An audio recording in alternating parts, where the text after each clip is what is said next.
Da Vinci Michelangelo ഒരേ നാട്ടുകാരാണ്, ഇറ്റലിക്കാരാണ്. Da Vinci ജനിച്ച് 25 വർഷം കഴിയുമ്പോഴാണ് മൈക്കിളാഞ്ചലോ ജനിക്കുന്നത്. ഡാവിഞ്ചിക്ക് ഒരു 50 വയസ്സുള്ളപ്പോൾ മൈക്കിളാഞ്ചലോ ആർട്ടിലേക്ക് എൻട്രി ചെയ്തു. വളരെ ചെറുപ്പത്തിലെ അസൂയപ്പെടുന്ന രീതിയിലുള്ള ശില്പങ്ങളൊക്കെ ഉണ്ടാക്കിയ ആളാണ് മൈക്കിളാഞ്ചലോ. സ്വാഭാവികമായിട്ടും ഡാവിഞ്ചിക്ക് മൈക്കിളാഞ്ചലോട്ട് ചെറിയ റൈവലറി ഉണ്ടായിരുന്നെന്ന് പറയാം. മൈക്കിളാഞ്ചലോ ഡേവിഡിൻ്റെ ശില്പം ഉണ്ടാക്കി കഴിഞ്ഞപ്പോൾ ഫ്ലോറൻസിലെ ടൗൺഷിപ്പ് ഒരുമിച്ച് കൂടി. അവരൊരു കമ്മിറ്റിയൊക്കെ തിരഞ്ഞെടുത്തു, ഈ ശില്പത്തെ എവിടെ പ്ലേസ് ചെയ്യണം, ടൗൺ ഹാളിൻ്റെ. അപ്പോൾ ആ കമ്മിറ്റിയിൽ ഫേമസ് ആയിട്ടുള്ള ആർട്ടിസ്റ്റുമാരൊക്കെ ഉണ്ട്. ആ കമ്മിറ്റിയിൽ ഡാവിഞ്ചി ഉണ്ട്.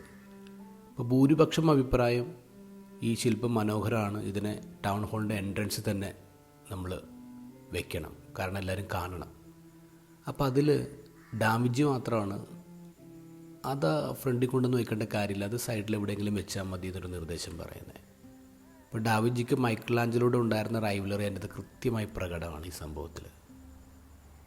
ഇങ്ങനെ ചിന്തിക്കായിരുന്നു, ഈ രണ്ടുപേരും തമ്മിൽ കൊലാബ് ചെയ്തിരുന്നെങ്കിൽ, ഈ രണ്ടുപേരും അവരുടെ ജീനിയസ് ഒരു വർക്കിൽ ഉപയോഗിച്ചിരുന്നെങ്കിൽ ലോകം എത്ര വലിയ വണ്ടർ കണ്ടാനെ. ഡാവിഞ്ചിക്ക് മൈക്കിളാഞ്ചലോട്, മൈക്കിളെ നീ ആർട്ടിനെ വേറെ ലെവലിലേക്ക് കൊണ്ടുപോകുമെന്ന് പറഞ്ഞിരുന്നെങ്കിൽ എത്ര മനോഹരമായ സൃഷ്ടികളുണ്ടായേനെ. പക്ഷെ അങ്ങനെ സംഭവിച്ചില്ല. ഇത് ഗോസ്പലിൽ നമ്മൾ കാണുന്നത് ജോണും ജീസസിൻ്റെ കൊലാബാണ്. അവർ കൊലാബറേറ്റ് ചെയ്തുകൊണ്ട് ലോകത്തെ ഏറ്റവും വലിയ മുന്നേറ്റമാണ് നമ്മൾ കണ്ടത്. യോഹന്നാൻ വഴി വെട്ടി തുടങ്ങി, ഈശോ വന്നപ്പോഴേക്കും പറഞ്ഞു, ഇനി അവൻ വളരട്ടെ, ഞാൻ കുറയണം. അവിടെയാണ് ഒരു മിനിസ്ട്രി ഉണ്ടാവുന്നത്. അവിടെയാണ്, ആ കൊലാബിലാണ് ഒരു വണ്ടർ ഉണ്ടാവുന്നത്. ഇപ്പം നമ്മുടെ നാട്ടിൽ നിയമസഭ ഇലക്ഷൻ വരാൻ പോവാണ്. ഇപ്പോൾ സീറ്റിനെ കുറിച്ചുള്ള തർക്കങ്ങൾ നടക്കുകയാണ്, സീറ്റ് വിഭജനം നടക്കുകയാണ്.